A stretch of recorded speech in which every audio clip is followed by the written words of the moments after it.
अब ध्यान कैसे करना, सोचे ध्यान कैसे करना। सवेरे उठ पहले नतमस्तक होके अपने को अपने हृदय में नत करके, पहली चीज है नत करना है। Humble down yourself. किसी ने ये सोच लिया कि मैंने बहुत पा लिया या मैं बहुत कुछ बड़ा भारी संत साधु महात्मा हूं, तो समझ लीजिए वो गया, सहयोग से गया। अत्यंत नम्रता पूर्वक अपने हृदय की ओर ध्यान करके नतमस्तक होके फोटो के सामने दोनों हाथ करके शांति पूर्वक परमिशन लेकर के बैठे। बात बात में क्षमा मांगनी पड़ती है, तो उस वक्त भी क्षमा मांग के कि हमसे अगर कोई गलती हो उसे माफी करके ध्यान में आज हमें उतारिए।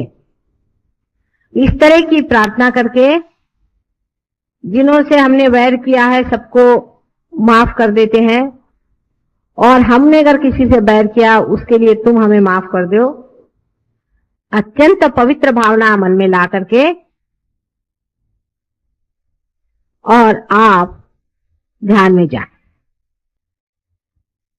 आंख बंद करके और थोड़ी देर ध्यान करें। आप कितने मिनट करें इससे कोई मतलब नहीं होता, यह सवाल पूछना बहुत गलत बात। आप 5 मिनट करिए और चाहे 10 मिनट करिए, 5-10 मिनट एकाग्रता से आप ध्यान करें।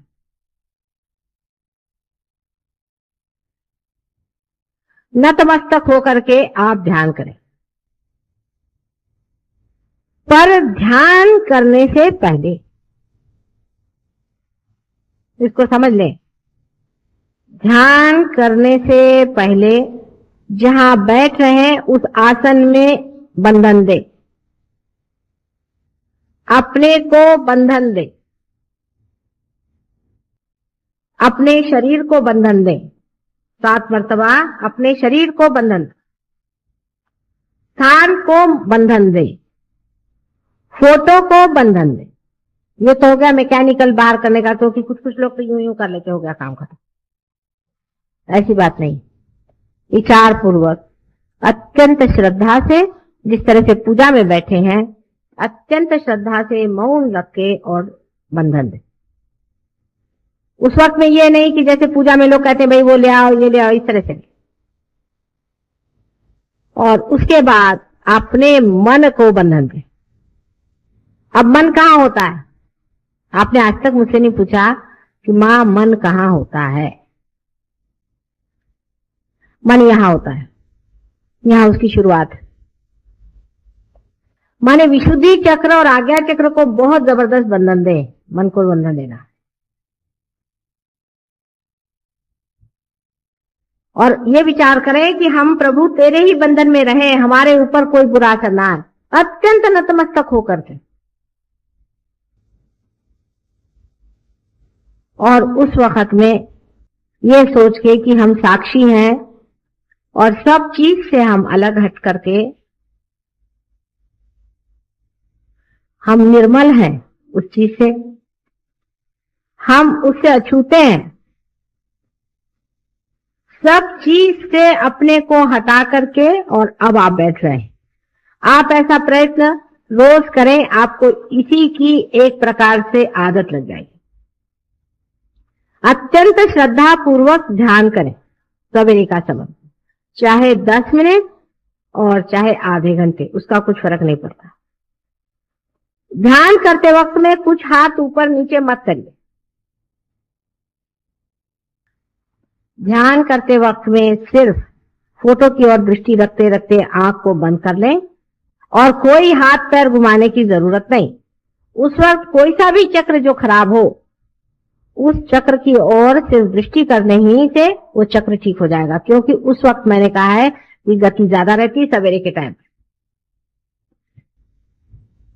अब पहले तो अपने चक्र वगैरह शुद्ध हो गए, उसके बाद अपने आत्म तत्व पर विचार करें या अपने आत्म तत्व, आत्मा की ओर चित्त ले जाए। आत्मा कहाँ होता है?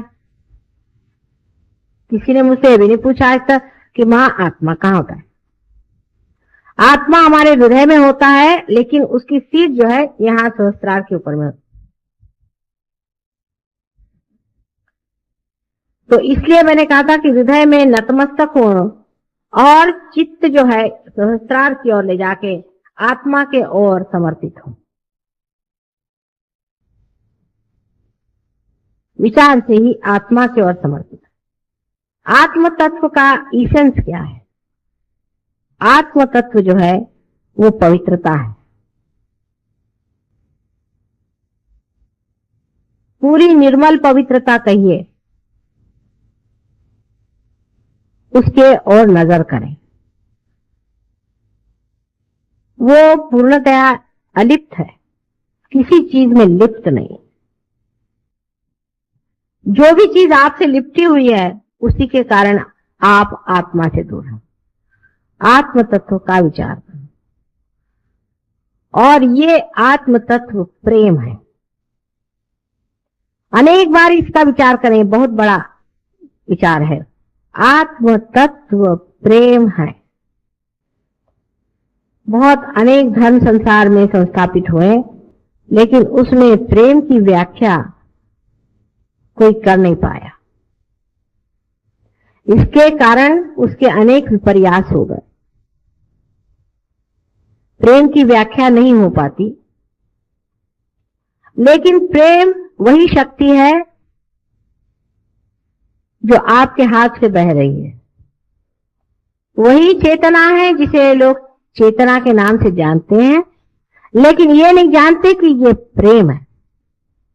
चेतना को वो ऐसी शक्ति समझ लेते हैं जैसे बिजली और पंखा है। नहीं, आत्म तत्व प्रेम है। एक शब्द आप प्रेम कहते ही साथ आपके अनेक बंधन टूट जाए। जितना झूठ है, असत्य है, वो प्रेम के विरोध में है। अगर आप किसी को डांटते भी हैं और उसको सत्य बता रहे हैं तो आप प्रेम कर रहे हैं। आप स्वयं प्रेम है। इसलिए प्रेम तत्व पे आप विचार करते ही आप आत्म तत्व में उतर सकते हैं।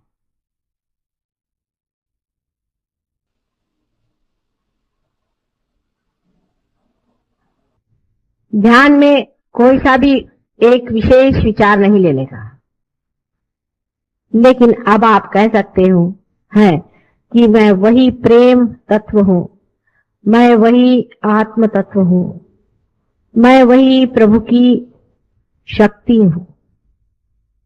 आप इसे कह सकते हैं।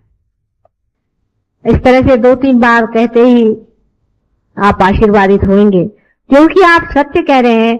आपके अंदर से वाइब्रेशन जोर से चलने लगे।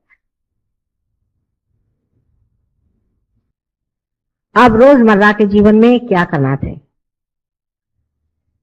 रोजमर्रा के जीवन में आपको पता होना चाहिए कि आपके अंदर शक्ति प्रेम तत्व की है। आप जो भी कार्य कर रहे हैं, क्या आप प्रेम में कर रहे हैं या दिखाने के लिए कर रहे हैं कि आप बड़े भारी सहयोगी हैं?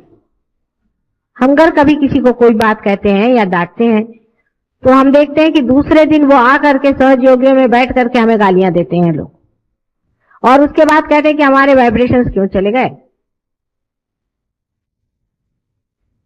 इस तरह की अगर आप मूर्खता करते हो तो बेहतर है कि आप लोग सहयोग में नहीं आए। सहयोग में वही आदमी आ सकता है और चल सकता है जो कुछ लेना चाहता है। उसको देने का कोई भी अधिकार नहीं है, उसको लेना ही है हमसे। वो अगर देना चाहेगा, उसकी वो शक्ति जब हो जाएगी तो बहुत ही बढ़िया चीज हो जाएगी। लेकिन आप तभी दे पाते हैं जब आप ले पाते हैं। इसलिए पहले लेना सीखिए। हमारे अंदर क्या दोष है? रोज के जीवन के इसमें आप देखते चले कि हम क्या चीज दे रहे हैं। हम प्रेम दे रहे हैं। क्या हम स्वयं साक्षात प्रेम में खड़े हैं? हम सबसे लड़ते हैं, सबसे झगड़ा करते हैं, सबको परेशान करते हैं और हम सोचते हैं कि हम सहयोगी हैं। इस तरह की गलतफहमी में नहीं रहना। अपने साथ पूर्णतया दर्पण के रूप से रहना चाहिए। माने अपने को पूरी समय देखते रहिए। समझ लीजिए हमारे माथे में कोई चीज लग गई तो आप बताएंगे माता जी आपके सर में कुछ लगा, इसको पोंछ लीजिए। इसी प्रकार आप अपने को देखते रहें कि देखिए हमारे यहाँ पर ये चीज लग गई है, इसको हम पोंछ लेते हैं। रोजमर्रा के जीवन में आपका जीवन एक उज्जवल होना चाहिए, आपके मुख पे कांति आए, आपके व्यवहार में सुंदरता आनी चाहिए, आप प्रेममय होना चाहिए। छूट के जैसे अगर आप बिल्कुल ही रसहीन हो तो आप सहयोगी नहीं, ये आपको पता होना चाहिए। जबरदस्ती के आप सहयोगी बने हैं, वो भी हम आपको चला रहे हैं इसलिए आप बैठे हुए हैं, नहीं तो हमें आप माफ कर दें और आप सहयोग में ना आए। थोड़े दिन में आप खुद ही निकल जाएंगे। इस तरह के लोग जिनमें प्रेम नहीं है, जो अपने को सोचते हैं कि हम बड़े बढ़िया आदमी हैं और बड़े कमाल के आदमी हैं और ये है वो है, वो बिल्कुल सहयोग के लिए व्यर्थ है। ऐसे लोगों को चाहिए कि जाए दूसरे गुरुओं के जूते खाएं और वहां रहें। यहां पर सहयोग में आप परमात्मा के एक इंस्ट्रूमेंट बनने आ रहे हैं। अत्यंत नम्रता आपके अंदर होनी चाहिए, अत्यंत नम्रता। आपको घमंड छोड़ना चाहिए।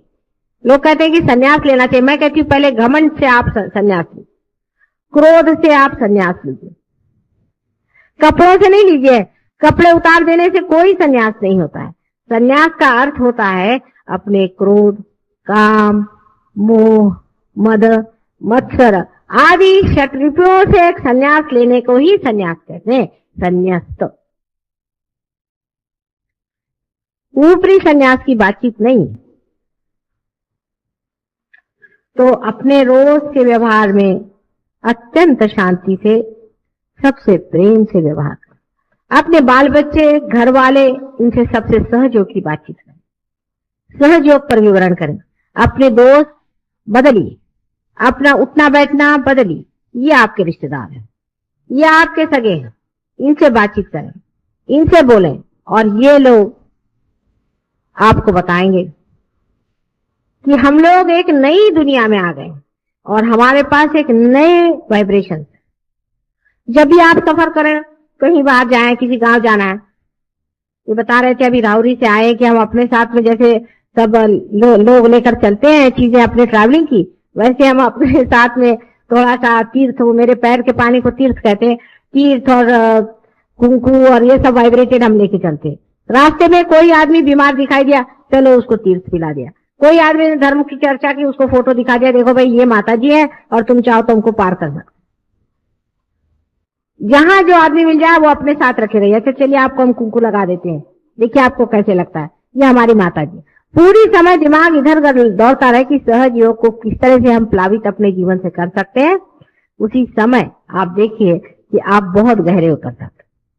लेकिन कुछ लोग ऐसे हैं कि सहज योग में सिर्फ ऐसे आते हैं जैसे मंदिर में आए चले गए,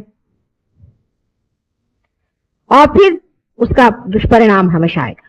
यहाँ पे ऐसे लोग हैं अभी बैठे हुए कि जिन्होंने जब से सहयोग से पार हुए हैं तब से कोई उनको एक बीमारी नहीं है। महाबीमार थे, उनको कभी बीमारी नहीं, एक बार भी वो डॉक्टर की सीढ़ी नहीं चढ़े,